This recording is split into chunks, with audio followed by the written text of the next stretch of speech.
All right, hello. We're on chapter 3, I think. I don't know for sure. I tried to post more than one video on YouTube today, and it would not.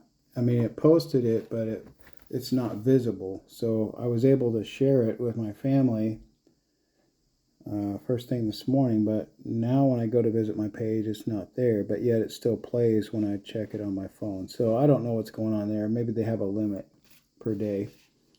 Regardless, I'm going to go ahead and do chapter 3 because these are short chapters and these are short videos, so I don't know why it's a big deal, but evidently it is. So, Early Christian Heresies by Joan O'Grady, chapter 3, the Valentinian Gnostics. I didn't do any quotes in this one. I'm getting better at just skimming and writing it in my own words. So here we go. As much as I would prefer to discard the obvious heresy of Gnostic beliefs, this is a book about heresies, and Gnosticism being a big one, I'm going to have to talk about it some more because the author gives it another chapter in the book. Again, I'm not going to go into the intimate details that the author does. Keep in mind that each heresy is an empty rabbit hole, and even authors that discuss them are only digging so deep before they stop.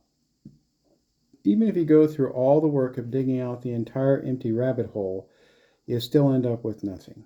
This is the end result of every heresy. It may seem exciting, but in the end, it has nothing in it that will sustain you eternally. Only God can do that, and God is not the author of heresy. In any case, I have set out to summarize this book, so let me try to condense this chapter and cut out some of the speculative fluff and filler of it. In the first century, people were grappling with the basic struggles of good versus evil and how a perfect good God could create evil and why. This is me talking separate from the book. The framing of this question is not orthodox. God did not create evil. He created us to have free will because there is no love without free will. Therefore, it becomes possible to choose something other than love, good, or God and life. You may choose the opposite, which are the many forms of evil. But I'm getting ahead of myself and the author, so let me get back to the book. Rather, the book is explaining how people frame this question incorrectly, and as a result, the answer is a little off and leads down a diverted path in order to attempt to answer questions that are framed in such a way that they incorrectly presume errors or evil to be caused by God. But let me focus on what the book says. That was me again. All right, now we're back to the book. Quote, the knowledge or the gnosis, which gave the Gnostics their name, was the knowledge of this mystery of mysteries, and the essence of the Gnostic belief was that this knowledge was indeed beyond ordinary human reason. The Gnostics claimed that somebody had this knowledge and would give it to those human minds which could receive it, but only in the form of myth. How much of the Gnostic systems of the second century were the result of their own speculative thinking, and how much their interpretation of various ancient traditions handed down to them, we do not know. End quote. The early church fathers acknowledged these myths had subliminal meanings that were sometimes based on reality and Christianity, but overall they were heretical and misguided and therefore dangerous. They were not orthodox. Quote, the greatest second century Gnostic teacher was Valentinius, who taught that in Egypt and Cyprus around 137 AD. Eventually, in the 4th century, his school moved into Rome. He didn't have a church or books. His most famous pupil was Ptolemaeus. The Orthodox Christian bishop Irenaeus of Lyons wrote against him in Adversus Heresies. Presbyter Hippolytus of the Orthodox Church of Rome also wrote against this popular Gnostic group. His writing is titled Philosophiminid and was written around 230 AD. It is because of these two Orthodox Christian writings that we know some of what Valentinius was teaching.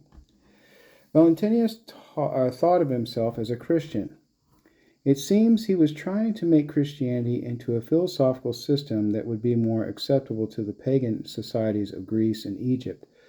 but it was rejected by the Orthodox Church as it was steeped in metaphysical philosophy and polytheistic ideas that emphasized humanistic ideas rather than the Orthodox mysteries of God. The Gnostics broke away from the Orthodox Christian Church between 80 and 150 AD. They relied heavily on mythology instead of Orthodox Christian teachings, trying to explain how evil entered creation. Gnostics borrowed from Greek philosophy and Zoroastrian dualism to teach that matter was an adversary of good or God. It complicated the question of how good could create evil and made it seem impossible for the two to have any connection at all that makes any sense. Again, the author goes into several examples of specific details that I'd rather not pollute my mind with or confuse others with. I can tell you that when you read the Gnostic mythology, it sounds like the pagan Nordic, Egyptian, or Greek mythology that I'm familiar with, and distorts the reality of Orthodox Christianity with pagan fantasies. Quote, "It is how they understood the conception of a creator God that the Gnostics departed most clearly from orthodoxy. Nevertheless, their conception would have been more intelligible to their Greek hearers than the one based on the Judaic scriptures." End quote. This last quote pretty much encapsulates the problem with Gnosticism, but as much as I'd like to move on, the author devotes several more pages and a whole other chapter on Gnosticism and other well-known Gnostic teachers and teachings. Chapter 4 is titled, quote, "Gnostic Principles and Gnostic Literature," end quote. When you read how Gnostics appealed to popular pagan religious people of that time period and how they distorted Orthodox Christianity, it becomes clear why the Orthodox Christians rejected them. It is parallel to the quote-unquote New Age movement of this generation and the World Council of Churches that teaches falsely that all religions are relatively true and worship the same God in different ways with different ways of interpreting reality. This is not Orthodox Christianity. It has nothing to do with the Judeo-Christian God of the Old and New Testament. So I'm going to end chapter 3 summary here and skip chapter 4 altogether and move on to chapter 5 next time. Quote, "The two Alexandrian teachers," end quote. Sadly, it still deals with Gnosticism. This is because it was the most serious heresy of the time. And even though it was rejected and died out, it continues to reappear in different forms with different names and teachings up until the present times. As I just mentioned regarding the World Council of Churches, it is the source of many Antichrist heresies throughout the centuries and to this present day.